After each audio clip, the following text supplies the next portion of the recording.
జెండాను ఎగురవేయడం అన్నది విక్టరీకి గుర్తుగా ఉపయోగించే వాళ్ళు మన పూర్వీకులు. ఇది ఇప్పటి నుంచి కాదు, ఎప్పటి నుంచో మన సనాతన ధర్మంలో వస్తున్నటువంటి ఆచారం.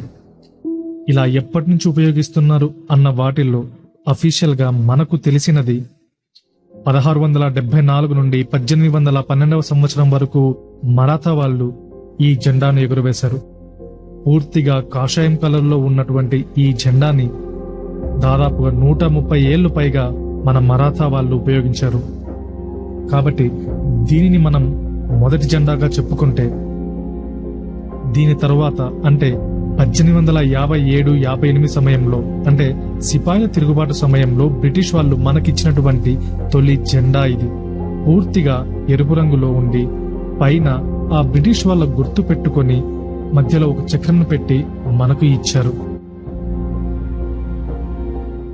తరువాత 1906వ సంవత్సరంలో స్వామి వివేకానంద శిష్యురాలు అయినటువంటి భాగిని నివేదిత ఈ జెండాను తయారు చేసింది. ఇది ఎరుపు రంగులో ఉండి చతురస్రాకారంలో ఉండేది. దీనిపైన పసుపు రంగులో మీకు కనపడేటువంటి అంచు ఏదైతే ఉందో అది విజయానికి గుర్తుగా, మధ్యలో దేవేంద్రుని ఆయుధమైనటువంటి వజ్రాయుధాన్ని పెట్టి దానికి అటువైపు ఇటువైపు వందే మాతరం అని రాసి ఉండేది. ఇంతవరకు మనం చూసినవి కాషాయం కలర్లో లేకపోతే ఎరుపు రంగులో ఉండేవి. ఆ తరువాత వీటికి వేటికి సంబంధం లేకుండా తయారైన మొదటి తిరంగా జెండా ఇది.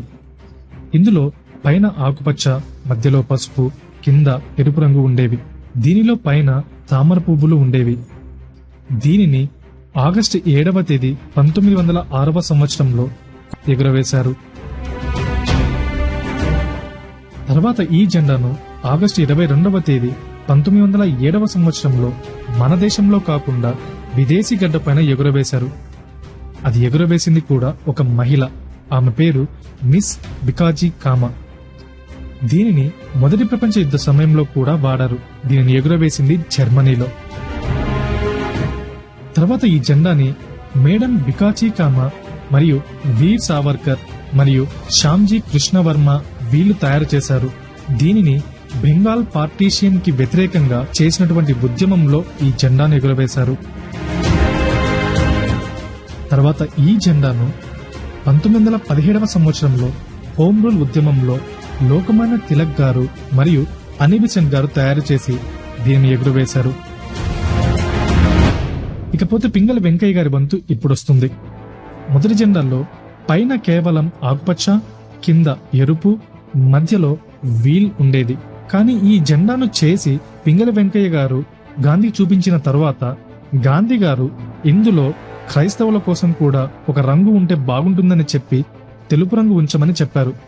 దాని ప్రకారంగా పింగళి వెంకయ్య గారు తయారు చేసిన రెండవ జెండానే ఇది. గాంధీ గారు ఈ రెండు జెండాలన్నీ కాంగ్రెస్ కమిటీకి 1921లో సిఫారసు చేశారు. ఇలా మార్పులు చెందుతూ తర్వాత తయారు చేసినటువంటి జెండా ఇప్పుడు మీరు చూస్తున్న జెండా. కానీ ఈ జెండాను తయారు చేసే ముందు పైభాగంలో అనగా కాషాయం కలర్ ఎక్కడైతే ఉంటుందో ఆ పైభాగంలో ఎడమ వైపు బ్రిటిష్ వారి గుర్తు అయిన జాక్ ను ఉంచేలా తయారు చేయమని చెప్పారట. కానీ తర్వాత దీనిని కాస్త మార్చి ఈ విధంగా తయారు చేశారు. దీనిని 1931 సంవత్సరంలో వరల్డ్ వార్ లో కూడా దీన్ని ఎగురవేశారు. దాదాపుగా అదే సమయంలోనే ఆజాద్ హిందూ సేన అన్న పేరుతో ఎగురవేసిన జెండానే ఇది. దీనిని సుభాష్ చంద్రబోస్ గారు మణిపూర్లో ఎగురవేశారు. అలా చివరగా భారతదేశానికి స్వతంత్రం వచ్చిన తర్వాత ఎంతో మంది మేధావుల సమక్షంలో తయారు చేసి మనకిచ్చినటువంటి జెండానే మనం ఇప్పుడు చూస్తున్న ఈ తిరంగా జెండా.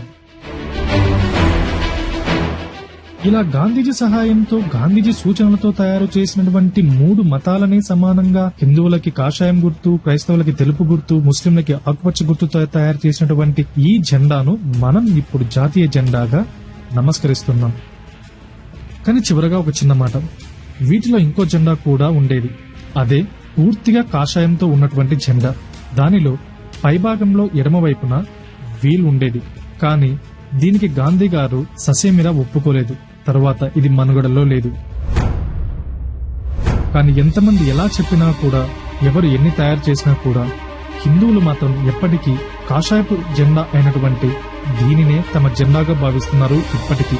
నిజానికి అది ఇప్పుడు వచ్చినది కాదు. సనాతన ధర్మంలో ఎప్పటి నుంచో కాషాయం రంగును వాడుతూ వస్తున్నారు. అలా వాటిల్లో మనం ప్రముఖంగా చూడగలిగేది జెండాపై కపిరాజు. అదే